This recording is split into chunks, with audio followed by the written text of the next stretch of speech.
1924 ला डॉक्टर बाबासाहेब आंबेडकरांनी बहिष्कृत हितकर्णी सभेची स्थापना केली होती आणि या सभेचा मूळ घोषणा जी होती ती होती शिका, संघटित व्हा आणि संघर्ष करा।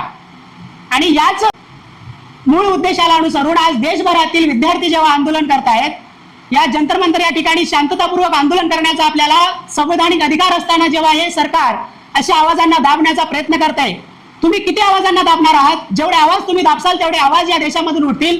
कारण इथे कोणी हिंसक आंदोलन नाही करत, तर ते संवैधानिक मार्गाने आंदोलन करत असताना देखील तुम्ही आमच्या हक्कांना अशा प्रकारे हाणून पाडत असाल, विद्यार्थ्यांचा आवाज दाबत असाल, तर हा ज्या मीडियाला आज जो दलाल मीडिया आहे त्या मीडियाला या देशामध्ये इन्कलाब जिंदाबादची पण आज अराजकता वाटते। त्या इन्कलाब जिंदाबाद या क्रांतिकारकांनी दिलेल्या नाऱ्याचा पण त्यांना आज हेवा वाटतो। तर अशांना आम्हाला सांगणं गरजेचं आहे की इन्कलाब जिंदाबाद म्हणजे त्या जुलमी सत्तेविरुद्ध दिलेला आवाज होता। आणि आज देखील सत्ताधारी जर स्वतःला असं समजत असतील की ही सत्ता त्यांना कायमस्वरूपी मिळालेली आहे, तर त्यांना हे विसरता कामा नये की ही सत्ता त्यांना जनतेने दिलेली आहे आणि ही सत्ता ही कल्याणकारी राज्य निर्माण करण्यासाठी दिलेली आहे।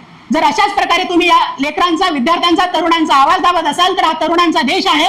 या ठिकाणी ही गोष्ट कोणी खपून घेणार नाही।